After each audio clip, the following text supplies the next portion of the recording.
పల్నాడు జిల్లా Narasaraopet municipal commissioner రమ్యకీర్తనపై Proddatur 1 town police స్టేషన్లో పోలీసులు కేసు నమోదు చేశారు.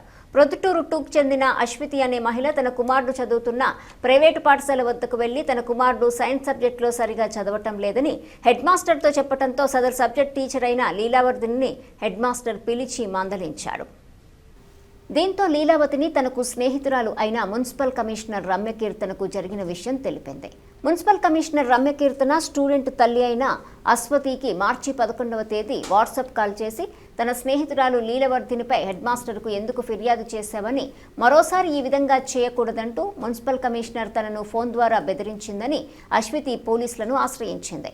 మున్సిపల్ కమిషనర్ రమ్యకీర్తన టీచర్ లీలావర్ధినిలపై అశ్వతి పోలీసులకు ఫిర్యాదు చేసింది. పోలీసులు కేసు నమోదు చేసుకోవడంతో ఆశ్రయించడం జరిగింది. మున్సిపల్ కమిషనర్ టీచర్లపై కేసు నమోదు చేయమని కోర్టు ఉత్తర్వులు ఇవ్వడంతో పోలీసులు కేసు నమోదు చేశారు.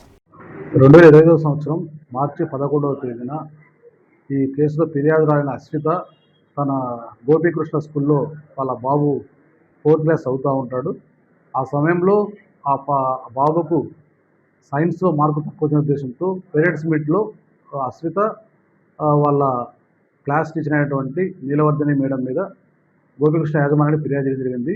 సదరు విషయంలో నీలవర్ధిని మేడం తన స్నేహితురాలైనటువంటి రమ్యకీర్తన మున్సిపల్ కమిషనర్ గారికి విషయం తెలియజేయగా మున్సిపల్ కమిషనర్ గారు అశ్విత ఆ ఫిర్యాదుదారులకు కాల్ చేసి ఈ విధంగా మా లీలావర్ధిని నా స్నేహితురాలని మీరు ఇబ్బంది పెట్టదని పోవడం జరిగింది.